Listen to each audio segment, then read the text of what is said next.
تبریک به مردم ایران، رابین هود برگشت. ما از این 13 کیلو و 100 کیلو طلایی که اینا بخوان این داستانا رو سرش بیارن خیلی واهمه نداره. طلا رو به قیمت روز وارد میکنیم، به دست مردم هم میرسونیم. این سکه‌ای که 30% و 20% حباب روش داره باید برگرده به سمت مردم. قاچاقی وجود نداشته که قاچاقو اینا میکنن که طلا رو کیلو کیلو میکنن توی این همین شرکت‌ها و تو همین چیزای پوششی و تو همین تراستیاشون جابجا میکنن، میدن طلا وارد کشور میکنن که این وضعیت رو بشکنن. تفاوت ما با اونها اینه، ما وارد میکنیم به نفع مردم، ما که طلا نمیاریم تبدیل به سکه بکنیم 30% بذاریم روش مردم رو درگیر بکنیم، اسم بنویسیم امروز و فردا بکنیم.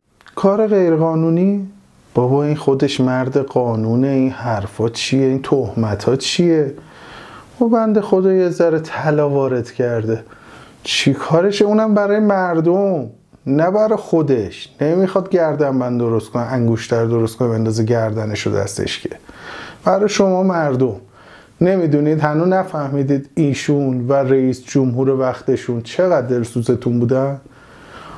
یادش رفته سال 86 اون طلاهایی که با آقای احمدی نژاد به صورت غیر رسمی شما براش فعالیت میکردی، براش وارد کردی و همه رو سکه ضرب کردید، پخش کردید توی بازار و این حباب خودتون ساختید.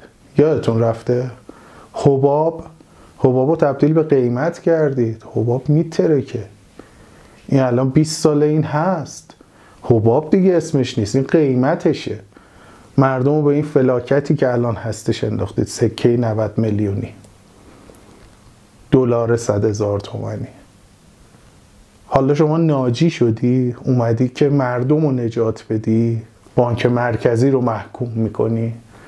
خب اون موقع بانک مرکزی خوب بود، الان بد شده. آره روک و راست بگو، آقا طلا وارد کردم، دلم خواسته، برای خودم هستم، میخوام بذارم گوشه کمد، میخوام همه رو شمش بزنم، میخوام همه رو سکه بزنم، میخوام اصلا همه رو بریزم تو جوب.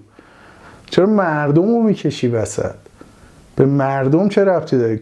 کدوم قدمت برای مردم بوده که الان مردم رو قاطی میکنی، میخوای مردم رو از این دردسر نجات بدی؟ شما زحمت نکش، شما روک و راست بگو طلای خودمه، برای خودمه، برو پی زندگیت.